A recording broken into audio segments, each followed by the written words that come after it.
Remue ménage.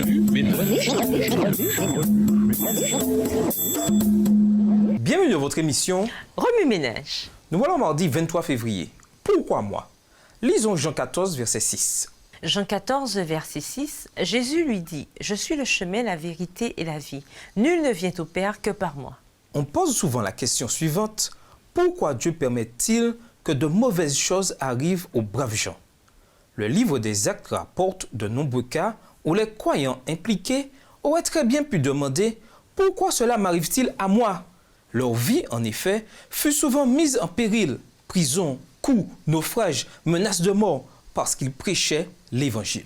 L'Empire romain était à l'apogée de sa gloire. Il maintenait des conditions favorables à la propagation de l'Évangile. Au début, la nouvelle religion tira profit de ses relations avec le judaïsme. Mais lorsque l'image du judaïsme se détériora à Rome, la situation devient de plus en plus délicate pour les premiers chrétiens. Lorsque Rome brûla en 64 après Jésus-Christ, la communauté chrétienne devint le bouc émissaire et la persécution qui s'ensuivit créa un terrible précédent qui se perpétua pendant des années. L'Église primitive souffrit beaucoup et longtemps, mais la semence qu'elle portait est encore présente aujourd'hui. Ainsi, de l'an 64 à l'an 313 après Jésus-Christ, Satan tenta de stopper le christianisme par une terrible persécution.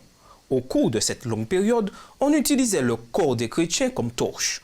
On faisait des enfants de Dieu un objet de divertissement dans les arènes où on les jetait aux lions et on les utilisait comme cobayes pour les nouvelles expériences médicales et militaires. Cependant, toutes ces horreurs ne firent qu'accroître l'amour de l'Église pour Dieu, ainsi que son ardent désir de grandir.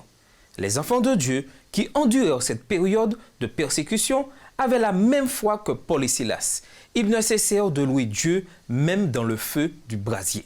Satan vit avec rage que le nombre des disciples ne faisait que croître. Il changea donc de tactique et cette nouvelle stratégie, nous la discernons clairement encore de nos jours. Il fit de l'observation du sabbat un fardeau. En 313 après Jésus-Christ, Constantin fit passer une loi légalisant le culte chrétien. Satan mit alors en œuvre un plan ingénieux dont l'objectif était de mêler lentement le christianisme à un paganisme marqué par les fêtes païennes du dimanche. Il réussit si bien dans son entreprise que bon nombre des croyants passèrent des enseignements du Christ aux traditions païennes. Ceci dit, la bataille, bien qu'elle soit déjà gagnée, n'est pas encore terminée.